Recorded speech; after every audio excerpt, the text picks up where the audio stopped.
Good morning. It is a lovely day to be alive. Fall is definitely here because there are so many leaves on the ground. It's crazy. I love that aspect of fall. It's beautiful, but it is a pain to clean up, let me tell you. I'm curious actually, do all parts of the US get leaves that fall like that, or is it just like the Northeast and Northwest? Curious if like in Texas or in Florida or wherever you are, California, if your leaves fall off your tree. I don't know the answer to that. But I'm heading down to Northport to meet up with a friend who I have gave a couple shout outs to on the channel. She's actually one of the 3 people that I sent a VIP card to, like the VIP ticket, I guess it would, not a card, for the concert. That was not somebody that I had on the channel for an interview. This person was in fact actually is one of my friends. She's one of the 3 people that have always been so supportive of like anything I've done. I mean, you have to remember, I've always been like a full-bred entrepreneur, like 15 years old selling Amway, you know, like just selling things to people, and I was making some money from it actually. A senior in high school, and I was selling energy drinks to people out of my locker.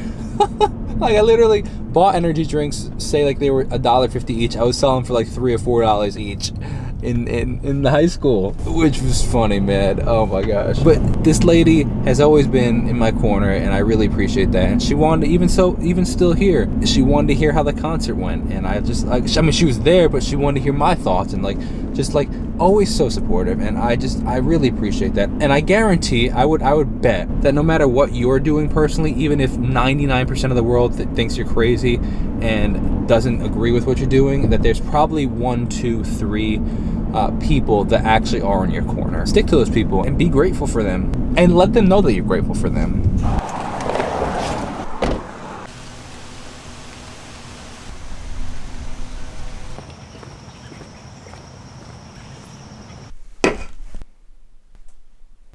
So today was the first time that I've had my employee, or I tested out my employee in the editing of a vlog. He has never edited one of my vlogs before. He actually hasn't edited a ton of videos before for me. He does a lot more like of the scheduling and posting kind of things for my alternate channels, like the vlog rerun channel, the clips channel, the stuff with the Instagram, more so like the podcast stuff. He helped a lot with those download cards for the special guests and the VIPs and everything. And he chops up the interviews, but I want to see what he does with the vlog.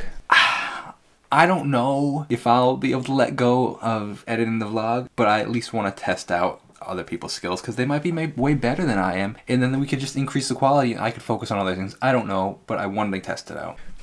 So that being said, what I would do is I sent him the vlog that I'm going to edit today so that I could see how he edited it, and then see how I edited it, and see like what the differences are and what I like, what I don't like. I'll probably still end up using mine, unless his is amazing, then I'll just use his, but just kind of get an idea, like comparatively. Oh man, I love your YouTube comments, man. They're so funny. Look at this, look at this, look at this. First off, on the video that says I had to step away from the music, incredibly kind comment. I gotta say, man, I love your vlogs. I watch all of them and respect you a lot. You inspired me a lot since I began to watch your vlogs. You have a dream and you do all you can to achieve it. I respect it. Congrats on your show. First of all, thank you so much. Like, man, I tell you all the time, it means so much. Like, that's why I do these vlogs, is to inspire other people. It's not for me to be like, hey, look at me in my life, in my day. Like, that's not why I do it. It's always to inspire. And then you have things like this. Take this with a grain of salt, because I met this person in person when I went to California. She's great, so she's obviously being funny, and I just think it's funny. It actually put a smile on my face. So again, this is the vlog where I was all stressed out at the venue with all the things going on. And Iris goes, nothing a bigger cup of Starbucks can't solve.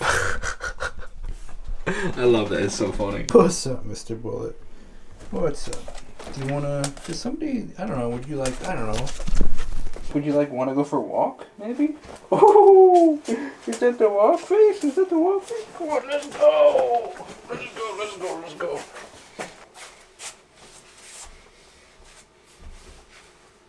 You ready, Bullet?